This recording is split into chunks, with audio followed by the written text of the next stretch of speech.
Hi mga Joe! For today's video, another day, another mini vlog. O diba, trying hard ako dito kaya pinalitan ko na lang. Ito nga si client ay nagpagawa for 18th birthday ng pamangkin niya. At alam nyo ba, itong si client ay from Sweden pa siya. O diba, nakakalayo na tayo. Alin kaya sa susunod na bansa ang magpapagawa sa atin? Galing na tayo sa Dubai, tapos ngayon sa Sweden. Grabe, na-excite tuloy ako sa susunod. At heto pala yung mga gagamitin nating mga toppers. Butterfly nga yung team natin ngayon. At opo, tama po kayo ng basa. Sa halagang 20,000 pesos nagpagawa nga si client ng ganitong cake. Simple nga lang yung pinapagawa ni client. Nag-send nga siya ng picture na gagayahin ko. Tignan nyo naman ako dito. Hindi nga ako mapakali kung saan ko ba ilalagay yung butterfly dito. At dahil 18th birthday yung gagawin natin, naglagay na rin ako dito ng crown. Syempre, nagpaalam muna tayo kay client. Heto na naman tayo sa butterfly na to.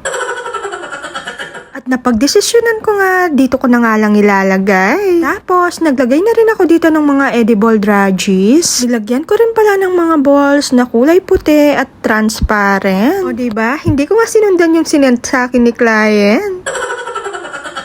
Pero syempre, nagpaalam muna tayo kay client na hindi ko susundan yung picture na sinend niya. Tignan nyo naman yung detalye ng pangalan niya. Nag-emboss nga ako dito ng mga padahon. Syempre, hindi mawawala dito yung mahiwagang logo natin. At heto na nga kung bakit 20,000 yung halaga ng cake na to. Samahan nyo akong magbilang.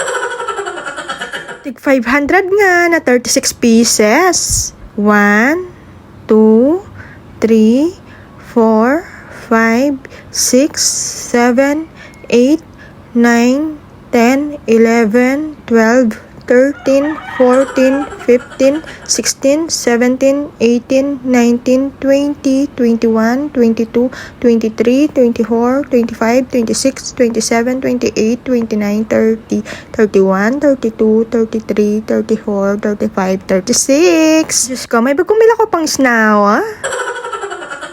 And yes, money cake nga yung gagawin natin ngayon. Lagi ko nga po itong sinasabi na malinis po ang aking kamay. Alam nyo bang, habang ginagawa ko nga itong cake na to, napapasana all ako. Sino ba namang hindi mapapasana all doon? Birthday mo na, may 18,000 ka pa, yay!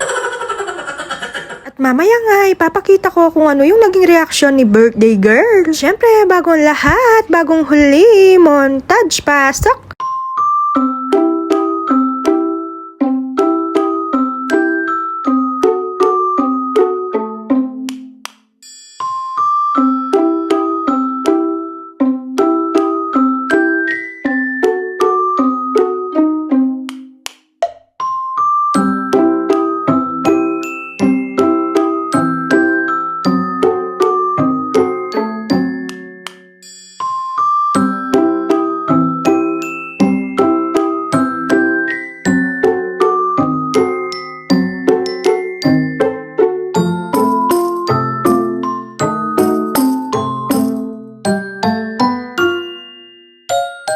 Sa bandang huli nga, nagpalagay ng message si client. Ay, o diba ang sweet? Dito nga, ipapakita ko nga sa inyo kung paano namin i-deliver yung cake na to.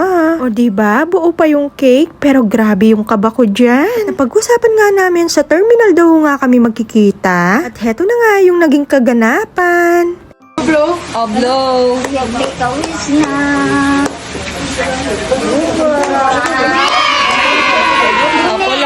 Bibilang. Bibilang. 2, 3, 4, 5, 7, 8, 9, 13, 14, 15, 16, 17, 18. Yay!